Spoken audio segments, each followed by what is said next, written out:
missing you, and I just can't forget, girl, gets worse. I spend all night trying to feel good, trying to forget about you. I can't forget about you. Oh, Hi everyone! Yeah, it's me. It's Nana Rakatera again at your service. Ngayong araw na to is maglilinis ako sa kwarto ng alaga ko, sa pangalawang alaga ko. So, dito naman, pag sa bahay namin, boss ako. Charing!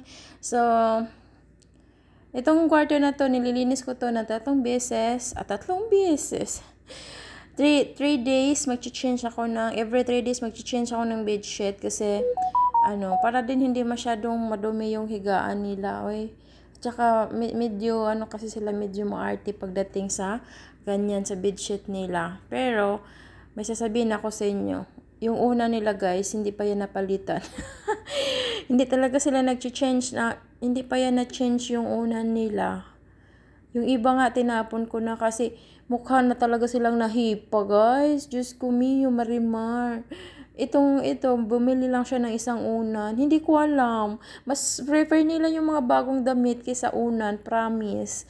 Wala silang pakialam sa mga unan sa ilalim, guys. Kahit nagmumukhang hipa na talaga sila. Diyos Mio, Marimar.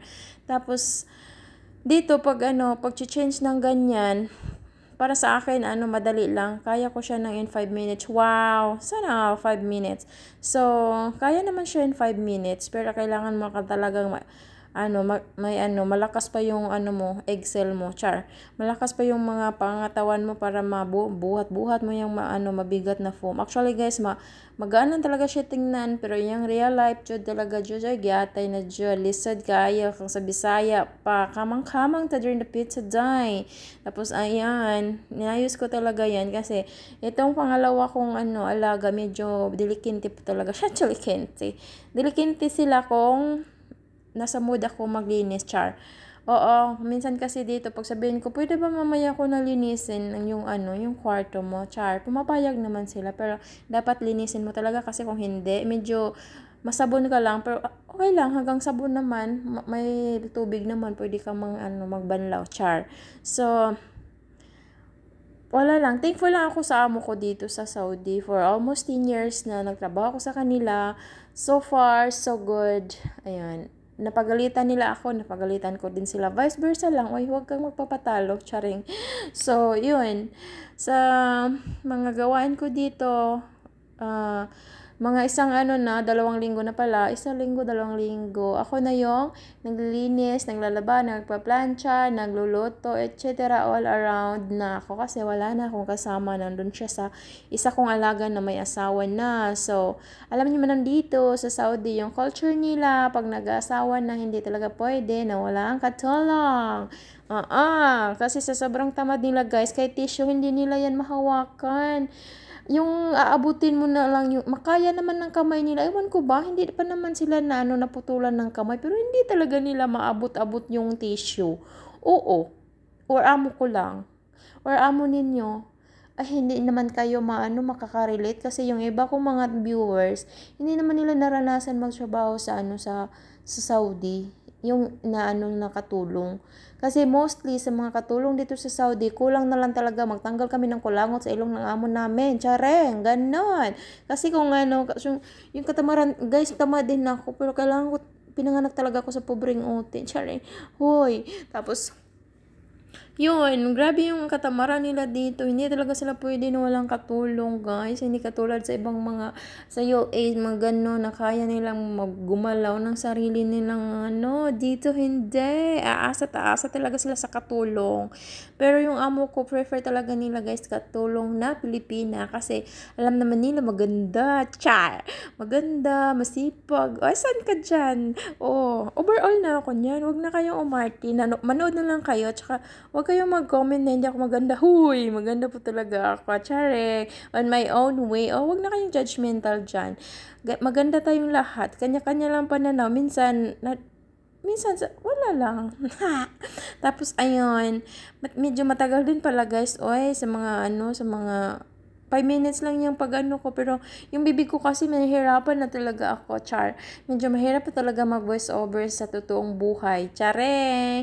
Tapos, huy, ayaw ko lang talaga, nasanay na talaga ako na nag-voice over kasi parang hindi ko feel yung ano ko na hindi ako nagsasalita. Ewan ko ba? Pinangaya kaya ako na pinaglihi sa manok. Chareng! Tapos, ayun, itong time na to, nandito ako nakaupo sa nilinisan ko. Char, binus over ko agad guys kasi nagsisipag ako today. Charot. Tapos, ay, marami pa akong ginagawa nito after. I think nagpa-plancha pa ako nito. Tapos, yan, huwag nyo na pansinin yung puwet ko guys. Maganda talaga. Ahoy! Tapos yun, ayan, malinis na, diba? So, yung kagandahan lang talaga dito sa amo ko guys is hawak ko yung time ko. Oo, yes! Hawak ko yung time ko, kung kailan ko yan lilinisin yung kwarto nila, kung kailan ako gagalaw, kung kailan ako maglilinis, kung kailan ako mag-start ng pagluluto, yun.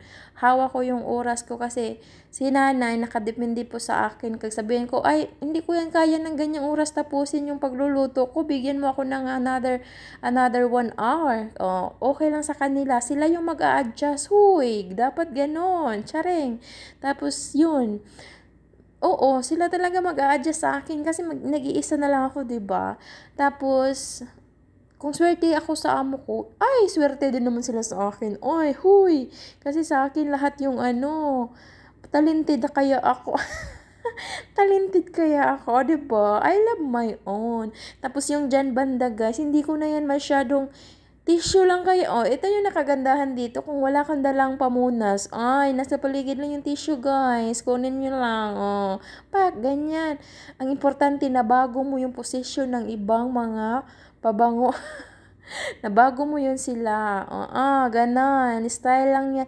Gumawa ka ng style pagdating sa trabaho. Kasi, hindi ka naman tagapagmana dito sa bahay para ayusin mo lahat. Uy, ginoo ko. Mamatay na yung mga egg cells ko dito sa Saudi.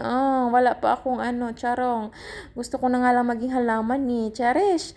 Tapos, kasi kung araw-arawin mo yan, guys, isa-isahin mo yan lahat, hindi lang naman isang room yung aayusan mo. Nako, Diyos ko. Uwi ka talaga ng Pilipinas na wala na. Namatay na yan lahat ng mga mga skin cells mo, tsaka egg cells, lahat na lang ng cells. Kaya, wag mo masyadong sipagan. Ganyan ko lang siya, guys. Ganyan. Wag mo nang anuhin, kasi seryosuhin mo yung trabaho dito sa Saudi. Nako, Diyos mio, marimar. Buti ka sana kung pamanahan ka ng isang kwarto.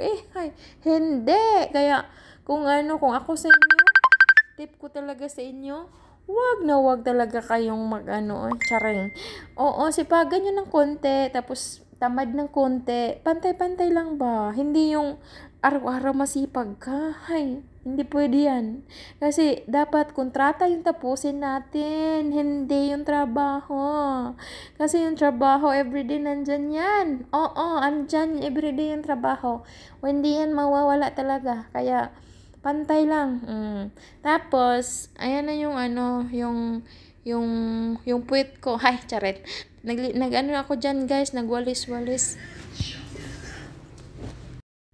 Ay guys, nawala ako. Diba sinabi ko sa inyo nawala ako sa pag-iisip ko. Charing. Kasi pumasok yung alaga ko na naghanap dito ng chips. Kasi nandito yung mga chips sa kwarto ng isa kong alaga. Tapos, dalawa kaming nagnanakaw dito. Makikita nyo mamaya kung saan nilagay. Diba dito ako nagkukuha. Hindi naman talaga siya totally nagnakaw, guys. Kasi pag kumukuha ko dito ng chips, nagpapaalam ako sa kanya. Sabi ko, can I take some? Char. Tapos yun, sabi niya, okay, no problem. Kuha ka lang ng anong gusto mo. Ganon. Sila naman kasi dito, ito talaga sila, hindi talaga to sila madamot. Kahit anong gusto mong kainin, makakain mo kasi hindi sila madamot, guys, pagdating sa pagkain. Kunin mo na kung saan gusto mong kunin. Diba yan? Pag gusto kong trip kong kumain ng mga ganyan, kukuha lang ako. Pero hindi ako masyadong ma-chips. Pag bored ako, may nalalaman pa akong bored. Tapos, bakit ba inulit-ulit ko yung paglinis? Basta yan na siya, guys, malinis na siya. Tapos, ayan yung pinto doon palabas. Tapos, ayan na ako. Ako lang ba na pati bedsheet talaga guys pinaplansya. Yung hindi lang talaga pinaplansya dito sa amo ko is yung panty at saka brief. Yun lang yung hindi pinaplansya.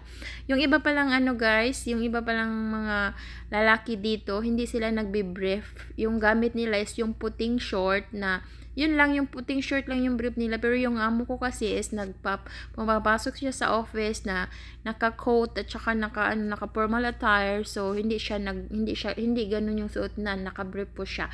O, diba sinabi ko sa inyo?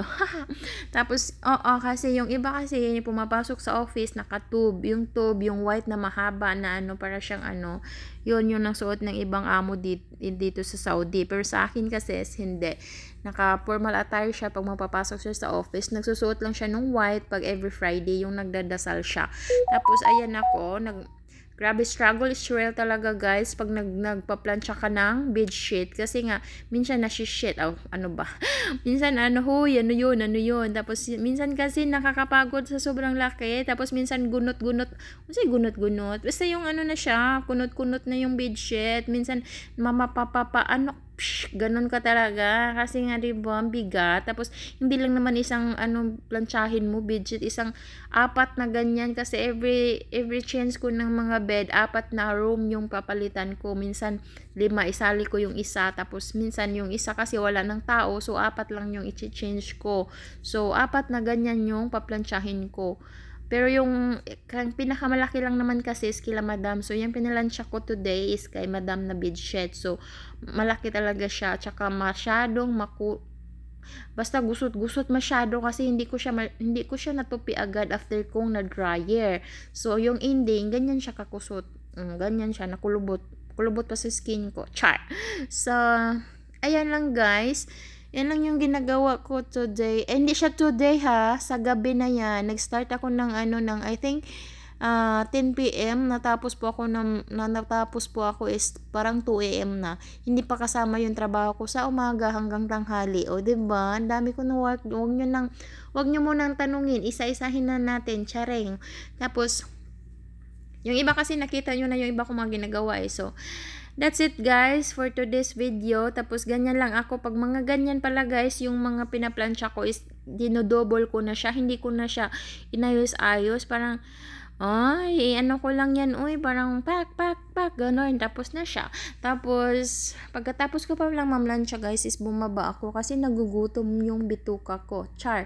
Tapos, nakakita ako doon ng food. Nadala hindi kasama ko yung katulong ng kapatid ni madam kasi galing sila sa Alhasa. So, kumain po ako ng pagkain, may pansit doon. Pagkatapos niyan guys, natulog na ako. So, thank you so much for watching and God bless everyone. Please share and subscribe sa mga bago dito sa aking channel. Bye-bye! Thank you guys. Thank you everyone. Bye-bye all. God bless.